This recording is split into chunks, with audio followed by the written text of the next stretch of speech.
السلام علیکم ناظرین، میں ہوں آپ کا دوست فاروق اقبال اور آج کی جھٹ پٹی نیوز کے ساتھ آپ کے ساتھ حاضر ہوں۔ سب سے پہلی خبر، ذرائع نے جمعے کو بتایا کہ بین الاقوامی مالیاتی فنڈ IMF کی ایک اور شرط کو پورا کرنے کے لیے وفاقی حکومت نے گریڈ 17 اور اس سے اوپر کے تمام سرکاری افسران کے لیے اپنے اثاثے ظاہر کرنا لازمی قرار دیا ہے۔ اس سلسلے میں federal board of revenue FBR کی جانب سے نوٹیفیکیشن بھی جاری کر دیا گیا ہے۔ نوٹیفیکیشن کے مطابق حکومت نے سرکاری ملازمین سے بھی کہا ہے کہ وہ اپنے بیرون ملک اثاثوں کی تفصیلات جمع کروائیں۔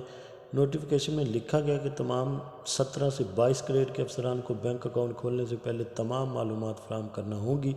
یہ پیش رفت بین الاقوامی مالیاتی فنڈ IMF کی جانب سے پاکستان سے سرکاری ملازمین کے اثاثوں کے اعلان کے قوانین میں ترمیم کرنے کا مطالبہ کرنے کے بعد سامنے آئی۔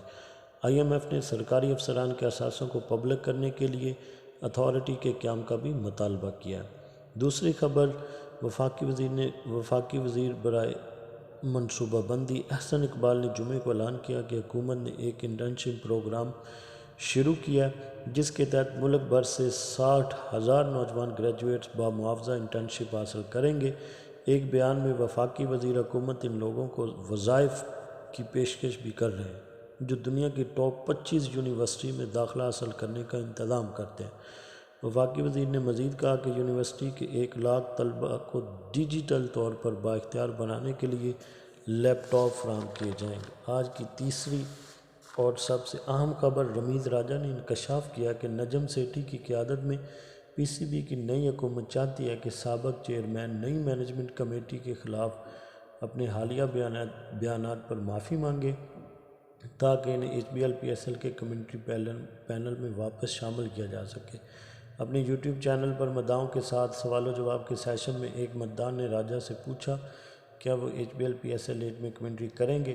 وہ چاہتے ہیں کہ میں ان سے معافی مانگوں اور کمنٹری کے لیے درخواست دوں، پھر وہ اس کا جائزہ لیں گے۔ کیا آپ کو لگتا ہے کہ میں ایسا کروں گا؟ راجہ نے جواب دیا۔ بعد میں PCB نے راجہ کے اس بیان کو مسترد کر دیا۔ انہوں نے کہا مسٹر راجہ کمنٹری کے لیے آزاد ہیں، PCB کی جانب سے ان پر کوئی پابندی نہیں، وہ جب اور جہاں چاہتے ہیں تبصرہ کر سکتے ہیں۔ PCB نے ان کو کسی بات پر معافی مانگنے کا نہیں کہا۔ اس سے پہلے نجم سیٹھی بھی اس بات کی وضاحت کر چکے ہیں۔ آج کی چوتھی اور آخری خبر، مہنگائی کے باعث حکومت کی جانب سے ایک بار پھر پیٹرول کا بم گرانے کا انتظام کر لیا گیا جس میں پیٹرول 30 روپے مہنگا ہونے کا امکان ہے۔ حکومت پیٹرولیم مصنوعات پر 7% GST لگانے پر غور کر رہی ہے۔ اسی کے ساتھ یہ اجازت دیجیے، اللہ حافظ۔